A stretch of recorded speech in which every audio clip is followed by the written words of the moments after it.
ஒரு சின்ன கேலக்சியும் ஒரு பெரிய கேலக்சியும் ஒன்று சேர்ந்துச்சுன்னா ஒரு பிரம்மாண்டமான கேலக்சியை ஃபியூச்சரில் உண்டாக்கும், வருங்காலத்தில் உண்டாக்கும். ஆனால் ஒரு சில கேலக்சியை நம்ம பார்த்தோம்னா அந்த கேலக்சி ஒன்றாயிடுச்சா அல்லது ரெண்டு கேலக்சியுமே ஒன்றாக போகுதா, ஒன்றாகி முடிச்சிடுச்சா அப்படின்ற எந்த ஒரு தரவுமே நம்மளால் எடுக்க முடியாது. இப்போ நீங்கள் ஸ்க்ரீனில் பார்க்கக்கூடிய இந்த ஒரு இமேஜை பார்த்தீங்கன்னா ரெண்டு கேலக்சிஸ் இருக்குது. அந்த ரெண்டு கேலக்சியுமே கொலைட் ஆகிடுச்சா அல்லது கொலைடாக போகுதா, கொலைடாகி முடிச்சிடுச்சா அப்படின்ற எந்த ஒரு டீட்டெயிலுமே நம்மளால் எடுக்க முடியல. உங்களுடைய கருத்தை நீங்கள் இப்போவே கமெண்டில் சொல்லுங்கள். வீடியோ ஃபுல்லாக பார்த்து முடிச்சதுக்கப்புறம் நீங்கள் சொல்லக்கூடிய கருத்தும் நான் சொல்லக்கூடிய பதிலும் ஒன்றா இருக்கா அப்படின்றத கிராஸ் செக் பண்ணிக்கோங்க. வாங்க அந்த கேலக்சியை நோக்கி போகலாம். கிட்டத்தட்ட பல மில்லியன் கிலோமீட்டர் தொலைவில் நம்ம அந்த கேலக்சிக்கு போக போகிறோம். பயணத்துக்கு ரெடியாக இருங்க.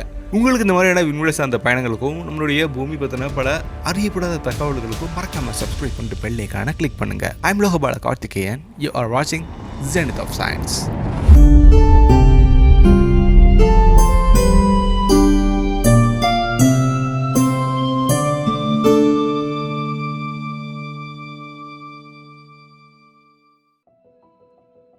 பொதுவாக ரெண்டு கேலக்ஸி கொலைட் ஆகக்கூடிய அந்த ஒரு இமேஜை வெளிப்படுத்தக்கூடிய ஒரு டெலஸ்கோப் அப்படின்னா நம்ம ஹபிள் ஸ்பேஸ் டெலஸ்கோப்பை கண்டிப்பாக சொல்லலாம். அதிகபட்சமான கேலக்ஸி கொலைட் இமேஜ் அது மூலியமாக தான் நம்ம எடுத்திருக்கோம்.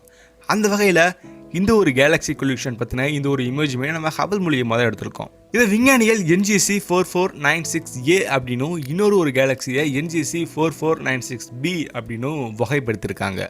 இந்த ரெண்டு கேலக்சியுமே ஸ்பைரல் கேலக்சி, ரெண்டுமே ஒரே விதமான கேலக்சி அப்படின்றத நம்ம கண்டிப்பாக சொல்லலாம். ஹபிள் எடுத்த இந்த ஒரு இமேஜை நல்லா டீகோட் பண்ணி வெளியிட்ட ஒரு விண்வெளி நிறுவனம் பார்த்தோம்னா யூரோப்பியன் ஸ்பேஸ் ஏஜென்சி, அதாவது ஐரோப்பிய விண்வெளி நிறுவனம் தான் இதை பற்றின எக்கச்சக்கமான இன்ஃபர்மேஷனை மனிதர்களுக்கு வெளியிட்டிருக்கு. நம்ம இங்கே பார்க்கக்கூடிய முதல் கேலக்சியான NGC 4496A அப்படின்ற கேலக்சி கிட்டத்தட்ட நம்மளுடைய பூமியிலிருந்து 47 மில்லியன் வருடங்கள் ஒளியாண்டுகள் தொலைவில் இருக்கு. இதுவே இன்னொரு கேலக்சியை பார்த்தோம்னா NGC 4496B அப்படின்ற அந்த ஒரு கேலக்சி நம்மளுடைய பூமியிலிருந்து கிட்டத்தட்ட 212 மில்லியன் ஒளியாண்டுகள் தொலைவில் இருக்கு. இதன ஒரு மிகப்பெரிய வேரியேஷன் உண்டாக்குது. ரெண்டு கேலக்சி கொலைட் ஆயிடுச்சா அல்லது கொலைடாக முடியலையா, கொலைடாகி முடிச்சிடுச்சா அப்படின்ற எந்த ஒரு தரவுமே நம்மகிட்ட கிடைக்கல. ஒருவேளை அந்த கேலக்சி கொலைட் ஆயிடுச்சுன்னா நம்ம பூமியிலிருந்து பார்க்கும்போது அந்த ரெண்டு கேலக்சியுமே ஒரே டிஸ்டன்ஸில் தான் இருக்கணும். ஒன்று அது 47 மில்லியன் ஒளியாண்டு தொலைவில் இருக்கணும், அல்லது ரெண்டுமே 212 மில்லியன் ஒளியாண்டு தொலைவில் இருக்கணும். ஆனால் ரெண்டு கேலக்சியுமே டிஸ்டன்ஸ் வந்து ரொம்ப வேரியேஷன் அதிகமாக காட்டுது. அப்போ இதுக்கான காரணம் என்ன அப்படின்றத அவங்க ரொம்பவே டீட்டெயிலாக அனலைஸ் பண்ணாங்க. அதுக்கப்புறம் தான் விண்வெளியாளர்களுக்கு தெரிய வந்தது அந்த கேலக்சி இன்னும் கொலைட் ஆகலை.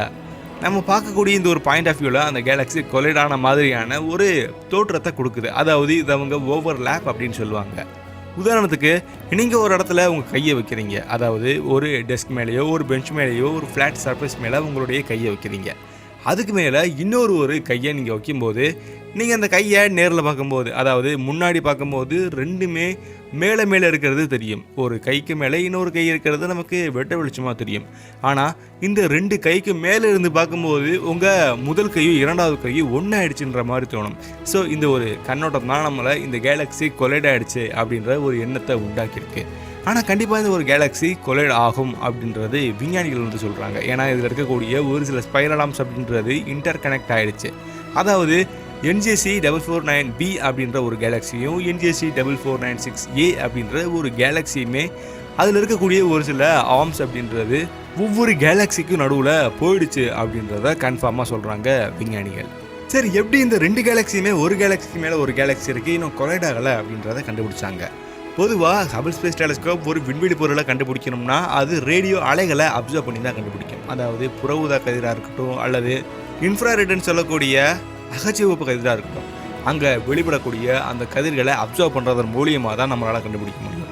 இந்த முதல் கேலக்சியான NGC 4496A அப்படின்ற கேலக்சி அந்த இன்னொரு கேலக்சியான NGC 4496B அப்படின்ற கேலக்சியோட கம்பேர் பண்ணும்போது ரொம்ப பிரைட்டாக தெரிஞ்சிருக்கு. அதாவது இந்த கீழே இருக்கக்கூடிய கேலக்சியோட அளவு, அது வெளிப்படுத்தக்கூடிய வெளிச்சமாக இருக்கட்டும், நம்ம அப்சர்வ் பண்ணக்கூடிய ரேடியோ அலைகளோட அளவாக இருக்கட்டும் ரொம்ப கம்மியாக இருந்திருக்கு. அப்போது இது ரொம்ப கம்மியாக இருக்குன்னா ஒன்று டிஸ்டன்ஸ் அதிகமாக இருக்கணும். அப்போது நம்ம கண்டுபிடிச்சிட்டோம் ரெண்டுக்கு நடுவில் பல கிலோமீட்டர் டிஸ்டன்ஸ் இருக்குது அப்படின்றத நம்ம கண்டுபிடிச்சிட்டோம்.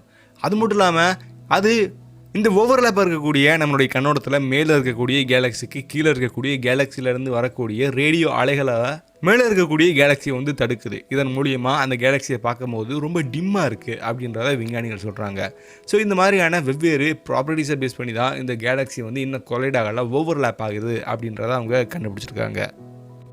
இதன் மூலிமா நம்ம இந்த கேலக்சியை கொலைடாக கண்டுபிடிச்சிட்டோம் அப்படின்ற ஒரு சாட்டிஸ்ஃபேக்ஷன்லேருந்து வெளியேறிட்டோம் அப்படின்ற ஒரு எண்ணம் வந்தாலுமே இன்னொரு நல்ல விஷயமும் நடந்திருக்கு.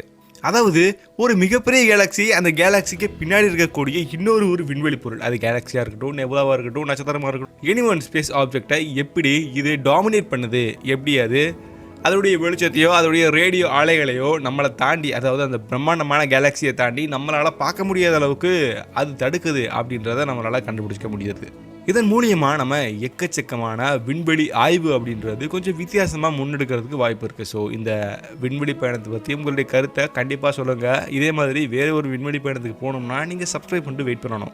இதே மாதிரி வேறு ஒரு வித்தியாசமான விண்வெளி பயணத்தில் நம்ம கண்டிப்பாக சந்திக்கலாம். அதுவரை உங்களிடமிருந்து விடைபெறுவது நான் உங்கள் லோகபாலகார்த்திகேயன். Thank you for watching. See you in the next video. Bye. மரம் வளர்ப்போம், வரும் கால சந்ததிகளை காப்போம்.